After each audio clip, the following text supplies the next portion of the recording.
Welcome back, everybody. This is a follow-up video to my Crusader Paragon breakdown. I'm going to talk a little bit about attributes in general, including combat rating and how to get it, and how to pay attention to your attributes with your equipment in order to get upgrades, and what all that means. So when I respect my Paragon, at the time I didn't know a whole lot about the game. I was still learning. I was just putting Paragon points in wherever because I didn't understand. And my damage was suffering from that, and so was my life. When I respect into that damage focused Paragon spec, it increased my damage by like 25 to 30%. It was a massive upgrade. My life went up like 10 to 15%, something like that. They were definitely noticeable upgrades, and I believe that that from what I noticed, I was doing a lot more damage, killing things quicker, surviving a lot more in PvP after all that. If you decided to respec, or you do decide to respec for damage in life following my Paragon breakdown, let me know what you think. Post your strength or your damage in life increases, and let me know if you're happy with it. I know I was. So my secondary attributes did suffer just a little bit, but I felt like it was a very, very fair trade-off. I still survive just as much or more than I did before because I have more life, and I'm doing a lot more damage now, so I kill things quicker. So to get into those secondary attributes, first we have to talk about the primaries. Your primary attributes are strength, intelligence, fortitude, vitality, and willpower. These attributes come from your equipment, and these attributes translate directly into combat rating. So you can see here, increases combat rating, even intelligence that I don't use still gives combat rating, fortitude, combat rating, vitality, combat rating, willpower, combat rating. So the reason why combat rating is so important is because it unlocks the hell levels.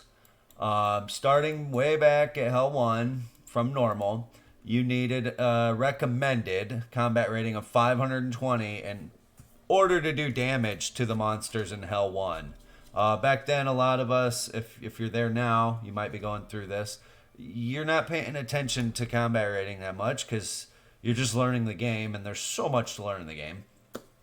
So it gets a little bit overwhelming, and combat rating, if you don't understand it, you don't pay attention to it, you kind of get a bunch of combat rating in the beginning, and you get through the hell level.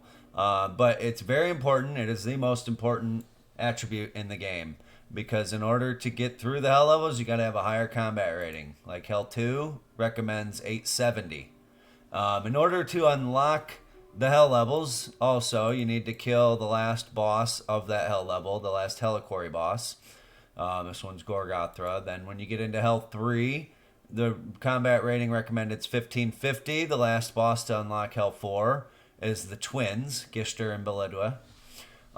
Then Hell 4 recommends 2390, and then you kill Izalich. And you can see the combat rating recommended for Izalich is 3705. That's going to be the same as Hell 5, because he's technically like the Hell 5 raid boss. So Hell 5 requires 3705. Then you kill Ophaneb to unlock Hell 6. That requires 6175. Hell 6, 6175. And you kill Apothris in Hell 7 unlocks, and you need 8930 in Hell 7. And then lastly, you'll kill Fangworth to unlock Hell 8. And that requires 11,310 combat rating. And that is what Hell 8 is. So that's one reason why it's so important to get combat rating. The other one is obviously you can't kill monsters in those hell levels without combat rating. And the higher your combat rating, the more damage you're going to do to those monsters. You can see here, compared to Hell 7, I am over the combat rating by 2,147 points. And that increases all the damage I deal by 11%. And it decreases all the damage I take by 10%. Against players and difference in CR against players, you can't gain more than 10%. Okay.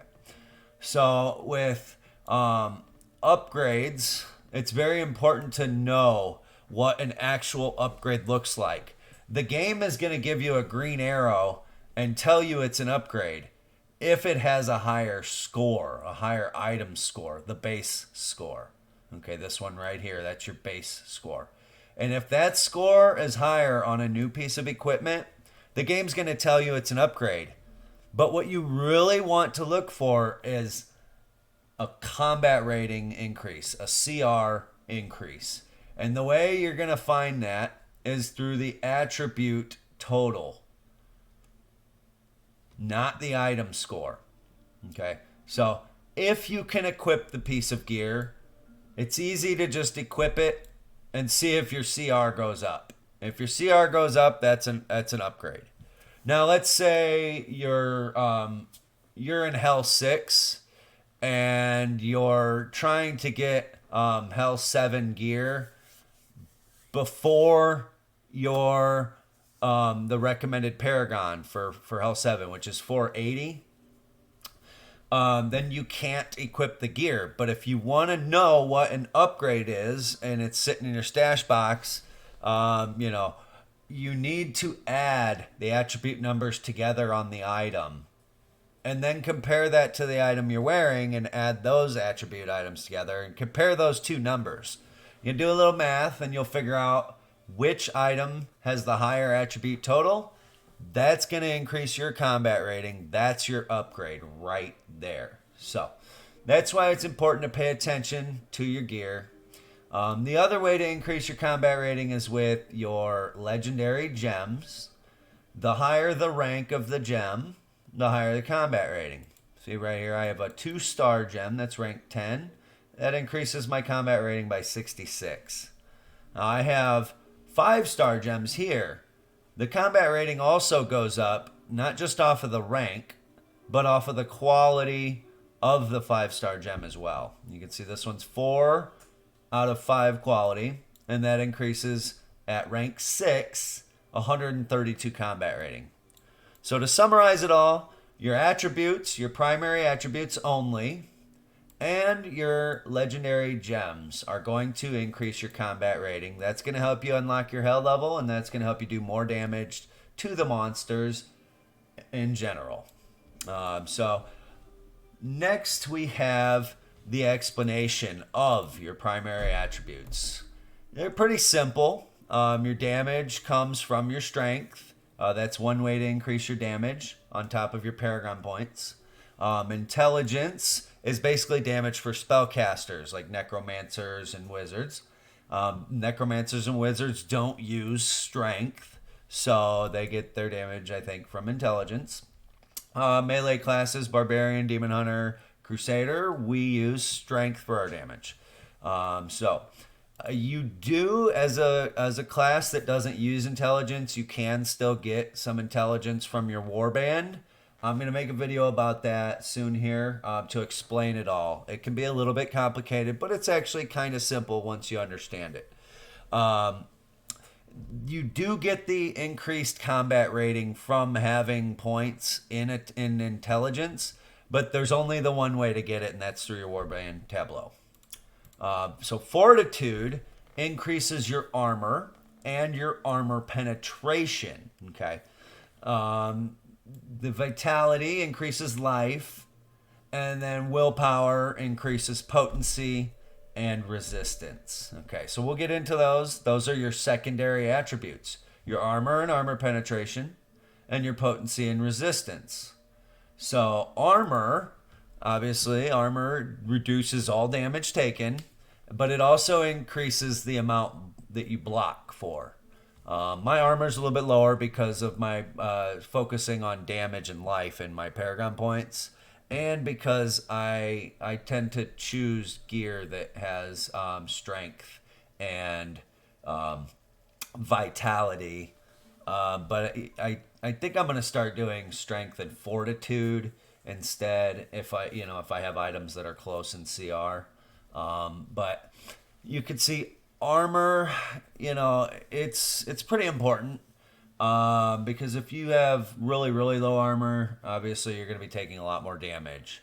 But I feel the trade off is a little bit worth it for now, where I'm at with how much damage I gained. My damage went up quite a bit, and I felt it's worth it. If you tried changing yours at some point, let me know what you think. I'd love to hear from you. So armor and then armor penetration. That's armor penetration is what you use to get past the enemy's armor. So it ignores enemy armor, and increases your critical hit damage as well. So it's important to get as much armor penetration as you can. Potency.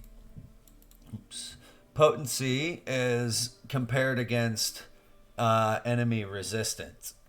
So your potency, it modifies the duration of all of your harmful effects against somebody else. So it increases the duration of your harmful effects on enemies. Resistance is just the opposite of that. It modifies the durations of harmful effects on you from your enemies. So it reduces the duration of enemies' harmful effects on you. When they snare you and stun you and stuff like that, your resistance is going to reduce the duration of those stuns.